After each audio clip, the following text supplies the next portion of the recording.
أعوذ بالله من الشيطان الرجيم بسم الله الرحمن الرحيم الحمد لله رب العالمين والصلاة والسلام على أشرف الأنبياء والمرسلين وعلى آله وأصحابه أجمعين. Kita teruskan ya pembicaraan kita tadi mengenai hukum-hukum puasa. Ya, wajib puasa kan sudah tadi kan, dalil Qur'annya sudah. Yang menjadi persoalan ini mengenai orang sakit tadi. Ya. Di dalam ayat itu kan dikatakan bahasa orang yang sakit boleh tidak berpuasa, tapi dia harus membayar puasanya itu pada hari yang lain. Sakit yang bagaimana? Di dalam ayat tidak diterangkan apakah sakit keras atau sakit sikit-sikit saja. Sakit manusia ini kan tak sama apa mutunya. Apa bukan mutu ya, keras. Ya ada yang sakit keras begitu. Ada yang tagelet, tak sampai makan tak bisa, semua tak bisa. Tapi kan ada cuman demam-demam puyuhnya cuma. Kalau demam puyuh nih, ya menggeletar-geletar sedikitnya badannya. Lewat belalang, tekannya juga. Ini di dalam Quran dikatakan wa in kuntum maridan. Dikala engkau sakit. Sakit yang bagaimana ini? Aduh, ini juga tidak mudah menjelaskannya. Ini maka selalu saya katakan menghendaki kejujuran. Itu maka di ujung ayat dikatakan wa antasumu khairul lakum. Jikalau bisanya berpuasa, puasalah kamu. Jadi batas sakit sampai mana? Wah, saya pikir tidak ada satu ustadz yang bisa memastikan. Nabi pun tidak ada yang memastikan. Yang ianya jujur lah ya. Kalau memang tak bisa, berat kalinya, ya silakan. Tapi kan ini tidak free, ini dibayar juga ini. Itu wa antasumu khairul lakum. Kalau bisanya berpuasa, itu berpuasa lebih baik untuk kamu. Kedua disebut orang musafir. Ini jarak jauh musafir ini kan juga tidak sama. Walaupun jarak jauhnya sama, tapi kadang-kadang penderitaannya tidak sama. Kalau macam dari Medan ke Jakarta, kalau naik kapal terbangnya dia, apalah payahnya naik kapal terbang. Bertenang-tenang di atas kapal itu goyang-goyang kaki begitu. Nggak ada sukarnya. 2 jam sudah sampai. Nak makan juga, alantak lah. Boleh. Tapi di ayat dikatakan wa antasumu khairul lakum. Kalau naik naik motor, naik kapal, memang terasa lah beratnya. Ya. Tapi walaupun naik kapal terbang, kalau mau makan silakan. Dari sini ke Padang umpamanya, atau dari sini ke Tapanuli umpamanya. Mau makan silakan. Yang dekat sedikit lagi dari sini ke Tanjung Balai lah. Kan tidaknya jauh kali dari sini Tanjung Balai. Musafir, ya musafir. Makan Ustaz, ya silakan saja kalau mau makan. Enggak, bayar. Nanti bayar. Itu orang musafir. Ini satu bagian hukum. Ya. Kemudian yang kedua, ini mengenai hanya bayar fidyah. Di situ dikatakan wa 'alal ladzina yutiqunahu. Di hadis Nabi, siapa orang yang masuk dalam kategori wa 'alal ladzina yutiqunahu? Pertama, orang uzur. Nanti disebutkan orang uzur apa ini? Kedua, orang hamil, wanita ya. Ketiga, wanita yang menyusukan anak. Keempat, pekerja berat. Yang keempat ya, orang ini masuk dalam kategori wa 'alal ladzina yutiqunahu. Mereka boleh tidak berpuasa, bayar dengan puasa tidak cukup, bayar dengan fidyah sebagai pengganti puasanya, memberi makan satu orang miskin 1 hari makan. Saya pikir inilah yang lebih baik. Walaupun ada ulama memfatwakan 1 kali makan, ada yang memfatwakan begitu. Saya tidak mau membicarakan yang macam ini ya. Bagi makan satu orang miskin, ya 1 hari makan Ustaz, atau 1 kali makan. Yang paling baik 1 hari makanlah bagi. Ya, jadi lebih sempurna. Nah, ini mengenai orang uzur, orang hamil, orang menyusukan, pekerja berat. Nah, ini pekerja berat, nanti yang mana pekerja berat ini nanti kita bicarakan. Siapa orang ini? Ini didapati di dalam hadis Nabi. Di antaranya hadis riwayat Abu Daud. Ya, bagi teman-teman saya atau kolega-kolega saya yang sudah ustaz, di mana hadis ini dapat kami lihat di Sunan Abu Daud. Ya, juz yang pertama, halaman 366. Lihat di sana. Bunyi hadisnya begini. An Sa'id bin Jubairin an Ibn Abbas. Ini hadis dari Sa'id bin Jubair, dari Ibnu Abbas, tatkala menjelaskan ayat wa 'alal ladzina yutiqunahu fidyatun ta'amu miskin. Mereka-mereka yang susah melakukan puasa, bayar fidyah bagi makan orang miskin. Qala, apa kata Rasulullah? Kanat rukhsatun, keringanan adalah satu keringanan li syaikhil kabir, bagi orang yang sudah terlalu tua, uzur terlalu tua. Wal mar'atil kabirah, ya, atau perempuan yang terlalu tua, laki-laki yang terlalu tua atau perempuan yang terlalu tua, yang mereka sukar melakukan puasa. Ayaftiru, silakan makan. Wa yutaima, dan dia harus memberi makan fi kulli yaumin, pada tiap-tiap hari yang dia bukakan, memberi makan 1 orang miskin. Wal hubla, demikian juga orang yang di dalam hamil. Wal murdi', demikian juga orang yang sedang menyusukan.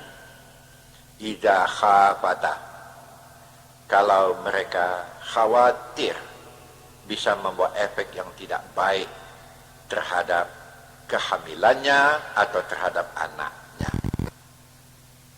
Silakan berbuka, silakan makan di siang hari. Itu hadis yang diriwayatkan oleh Abu Daud. Nah, ada pembahasan di sini. Ya. Kalau orang yang hamil tidak disebut hamil berapa bulan. Wah, ini juga jadi persoalan. Wal murdi, ini ada penjelasan lain. Orang yang menyusukan anak. Ini penjelasan ada yang menyusukan anak. Selama anak itu yang dikenyangkannya susu ibunya. selama yang dikenyangi oleh anak itu susu ibunya. Kan ada anak yang sudah 1 tahun begitu, yang masih terus menyusu dengan ibunya. Tapi ada yang ngempeng-ngempeng saja lagi. Ya. Dia makan apa itu, bubur gitu, atau nasi yang dilembekkan begitu. Sudah makan itu, sudah kenyang, menyusu juga. Tapi menyusu ini jangan tidak ganti minumnya sama dia. Bukan yang macam ini yang dimaksud ya. Jadi yang dimaksud ialah 100% ini anak menyusu yang dikenyangkannya susu ibunya. 100%. Siap 1. Hamil berapa bulan? Wah, ini tidak ada keterangan sama sekali ya. Apakah hamil 1 bulan atau hamil berat? Ini tidak ada keterangan.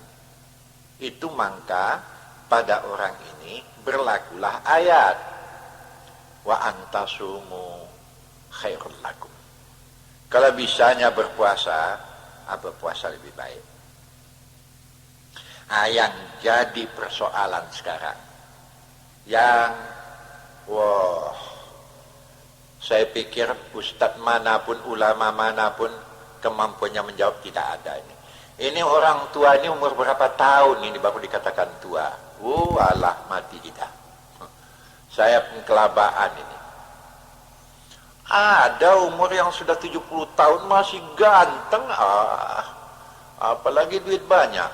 Masih mampu kawin sama anak gadis kalau duitnya banyak. Ada yang umur 50 tahun sudah goyang lututnya. Jadi umur berapa tahun ini yang dimaksud dengan orang yang sudah tua?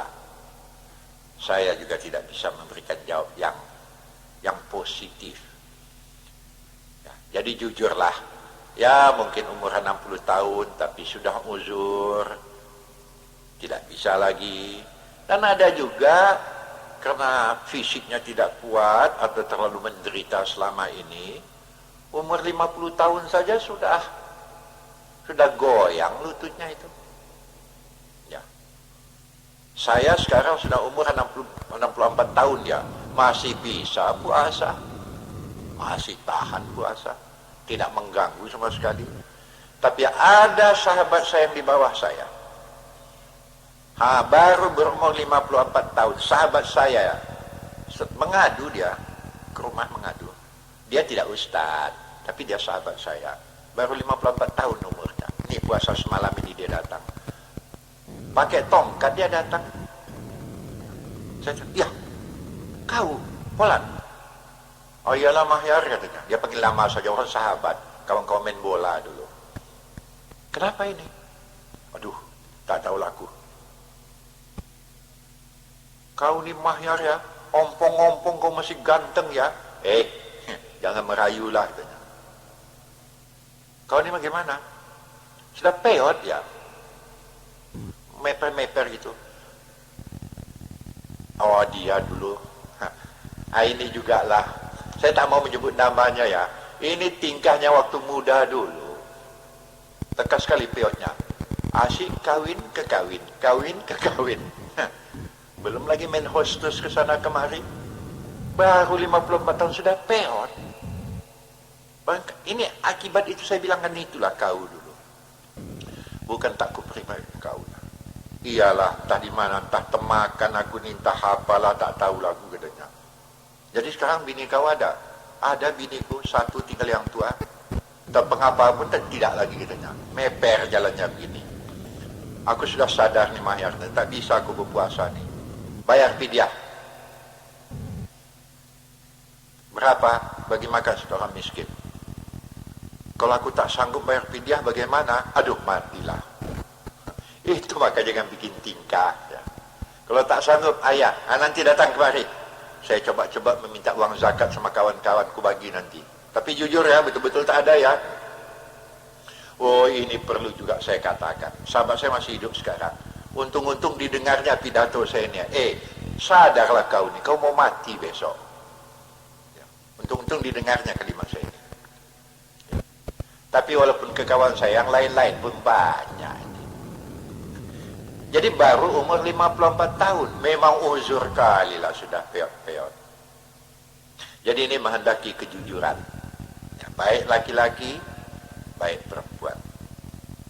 Satu. Ya. Ini kita jumpai dalam hadis Nabi. Kemudian kita jumpai lagi hadis yang diriwayatkan oleh Imam Bazzar. Hadis sahih ini ya. Juga dari Ibnu Abbas. Ada seorang hamba, dia hamba hamil. Jadi dia datang kepada Ibnu Abbas, menanyakan, Tuan, bagaimana saya ini? Tuan-tuan, coba buka nanti kitab Nailul Autar. Juz yang keempat, halaman 197. Ini jumpa ini. Apa kata Ibnu Abbas? Anti bimanzilatil ladzi la yutiqu fa'alaikil fida wala qada'a alaik. Ini kata Ibnu Abbas. Engkau termasuk orang yang bisa berpuasa tapi sukar dalam melakukan puasa. Ini orang hamil ya.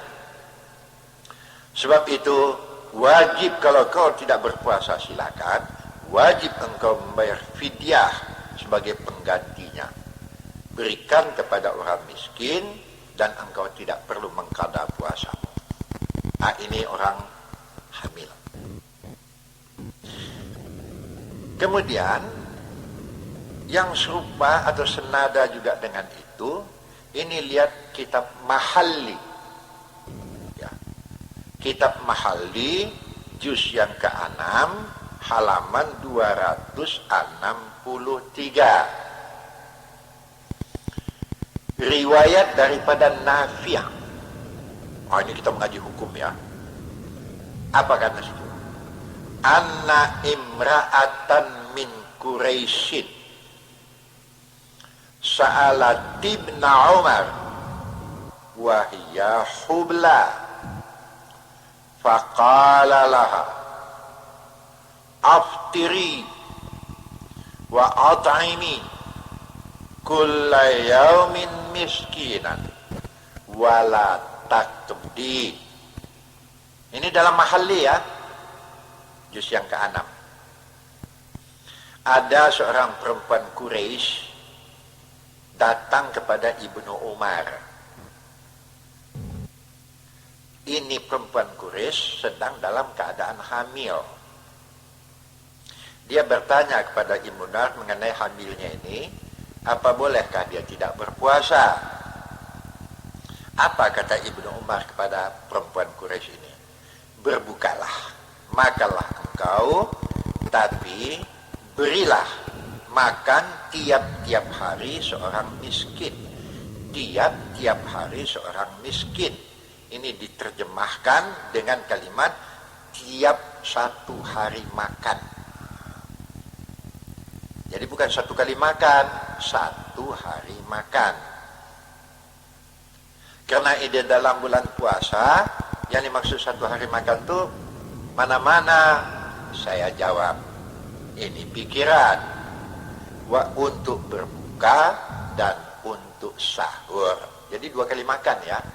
Untuk berbuka dan untuk sahur. Beri makan orang miskin. Dan engkau tidak perlu mengqadanya lagi. Ini yang kita jumpai di dalam hadis Nabi. Nah, selesai soalnya. Satu. Nah, ada satu lagi yang belum saya jelaskan mengenai pekerja berat. Wah, ini juga menghendaki kejujuran ya. Ini pekerja berat ini. Siapa ini orangnya? Kalau kita lihat sepintas lalu, itu macam di Medan ini umpamanya. Atau kalau di Jakarta barangkali macam di Tanjung Priok. Karena itu yang kuli-kuli pengangkat barang itu. Atau umpamanya di Padang sana, apa sana pelabuhan di Padang? Ya, Teluk Teluk Bayor, ya, Teluk Bayor. Nah, kan ada itu yang mengangkat-angkat barang, kalau beras masuk, memikul beras, itu pekerja berat itu ya, itu masuk pekerja berat. Nah, orang ini boleh tidak berpuasa, tapi bayar fidyah macam tadi juga. Qada tidak perlu qada. Tapi terhadap orang yang saya terangkan ini sama sekali, berlakulah ayat wa 'alal ladzina yutiqunahu fidyatun, betul, bayar fidyah, tapi di ujung ayat dikatakan wa antasumu khairul lakum. Kalau bisanya berpuasa itu adalah baik untuk engkau. Nah, masuk orang bekerja berat ini, ya, silakan. Dalam soal ini saya kelabaan lagi nih ya. Kelabaan saya ini tukang-tukang beca. Kalau tukang beca mesin, yang bertanya ini bukan tukang beca mesin, tukang beca dayung. Ya. Pak Ustadz, kami ini bagaimana, masuk pekerja berat apa enggak ini? Saya bilang kalau malam saja tarik beca, kenapa? Mana cukup Pak Ustadz, apalagi malam, orang banyak sembahyang tarawih, lengang jalan katanya. Jadi siang terpaksa kami narik beca untuk makan anak bini kami. Ustadz pernah tarik beca? Belum. Oh, bukan main capeknya Ustadz. Apalagi di panas matahari mendayung. Kalau kebetulan bertiga sampai di atas, ada yang bawa barang. Begini saja. Jujur saja ya. Betul, berat kerja itu. Ya berat lah Ustadz. Silakan makan. Tidak. Ini bayar fidyah ini. Bayar fidyah. Bagi makan satu orang miskin. Waduh, Ustadz, kalau kebetulan nggak dapat sewa bagaimana? Jadi utang. Bukan hari itu tak puasa, besok mesti dibayar. Tidak. Kapan ada duit bayar nanti. Kalau tak terbayar juga bagaimana Ustadz? Aduh, jujurlah, kumpulkan untuk membayarnya. Ini jujur Pak Ustadz, kalau tak terbayar juga bagaimana? Saya jawab dengan ayat. Tapi jangan dimanfaatkan fatwa saya ini. Apa? Yuridu bikumullahu yusra. Allah tidak menghendaki kamu dalam kesusahan. Yuridu bikumullahu yusra. Allah menghendaki kemudahan. Kalau memang tak ada ya sudahlah. Kan ya? Sudahlah, dan kalau bisa hubungi orang-orang yang mengeluarkan zakat, penitia zakat di masjid-masjid, hubungilah, jangan malu-malu. Minta sajalah uang kepada mereka sekedar dapat untuk membayar fidyah. Itu akalnya lagi. Ya. Tolonglah Pak, saya tak bisa membayar fidyah nih, apalagi zakat. Minta saja. Dibaginya tuh. Tak dapat juga, tak dapat ya sudahlah. Wala yuridu bikumul usra. Allah tidak menghendaki kesukaran untuk kamu. Kalau memang tidak dapat ya sudahlah. Nah, habis masalahnya. Nah, ada lagi nih, orang yang haid. Lain perempuan hamil ya. Perempuan hamil mau puasa bisa kalau dia sanggup. Tidak puasa ya tidak apa. Tapi orang haid sengaja tidak boleh puasa. Orang yang haid, mens, orang ini sengaja tidak boleh berpuasa. Bayar fidyah? Tidak. Waktu bersih, nanti sesudah bulan Ramadan, ganti dengan puasa. Jadi tidak diganti dengan fidyah, ganti dengan puasa. Satu. Yang kedua yang juga tidak boleh berpuasa, orang nifas. Orang nifas ini kan ada orang yang baru melahirkan anak. Itu orang yang baru melahirkan anak itu darahnya terus keluar, Ya, terus keluar. Ini juga mereka tidak boleh berpuasa. Boleh diganti dengan fidyah? Tidak. Dia harus mengganti dengan puasa juga. Nah, ini kedudukan orang haid, orang nifas. Ada yang pre ya. Maksudnya pre, tidak diwajibkan puasa, ya. Wajib bayar fidyah? Tidak. Siapa? Ada dua. Satu, anak-anak. Anak-anak pre. Ya, kalau orang tuanya menyuruh dia puasa, itu kan sebagai satu didikan saja itu. Ya, barangkali anak umur 6-7 tahun, umur 8 tahun, sebelum balik lah ya. Entah umur 9 tahun, begitu. Oleh orang tuanya dididik, bagus. Kalau dia berpuasa dapat pahala, dapat. Orang tuanya pun juga dapat. Kalau dia tidak berpuasa, bagaimana? Enggak berdosa. Anak-anak ya. Kemudian yang kedua, bukan anak-anak, sudah dewasa. Tapi dia juga tidak wajib berpuasa. Siapa? Jawabnya orang gila. Jadi tuan-tuan, kalau tuan-tuan mau puasa, mau fidyah, mendoa saja ke Tuhan, jadi orang gila lah. Kalau saya ditanya, kalau ada orang mendoa minta jadi gila, sebetulnya orang ini sudah gila ini sebetulnya ya. Tuhan, gilakalah aku supaya aku jangan berpuasa. Sempat gila, mampus ya kalau sempat gila nanti. Akan terlanjur pula cakap saya ini kadang-kadang. Orang gila, betul, itu pray sama sekali. Nah, ini hukum-hukum pokok mengenai persoalan puasa. Ada lagi zakat. Ini mengenai zakat fitrah ini. Entah sempat tak tidak, tapi sepintas lalu saja ya. Soal zakat ini bukan zakat fitrah saja, banyak zakat yang lain-lain lagi. Saudara berpuasa, iya. Tapi kalau tidak berzakat, zakat fitrah maksudnya, sanggup, tak berzakat, tidak ada harganya sama sekali puasa saudara. Oh, hati-hati ini keluarkan zakat fitrah tuh. Oh, enggak bisa Ustaz. Oh ya, beli baju bisa ya. Kalau beli sepatu baru bisa.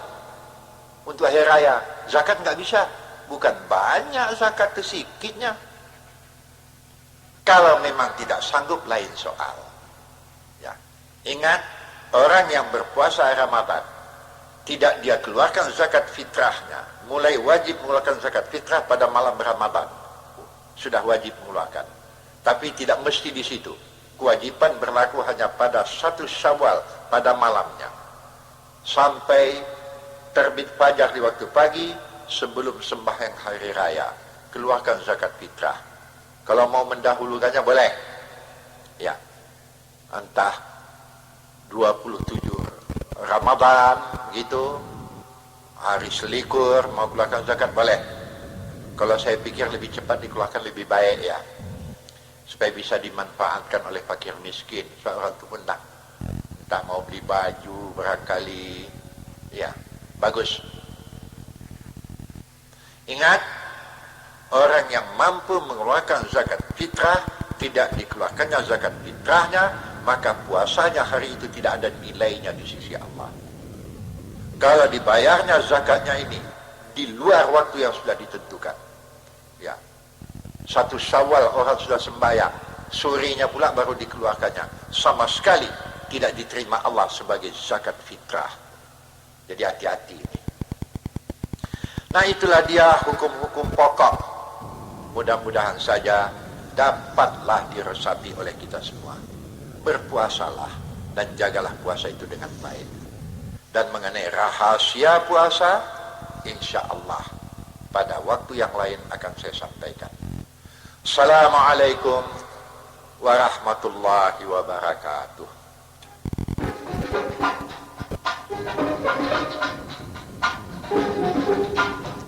Thank you.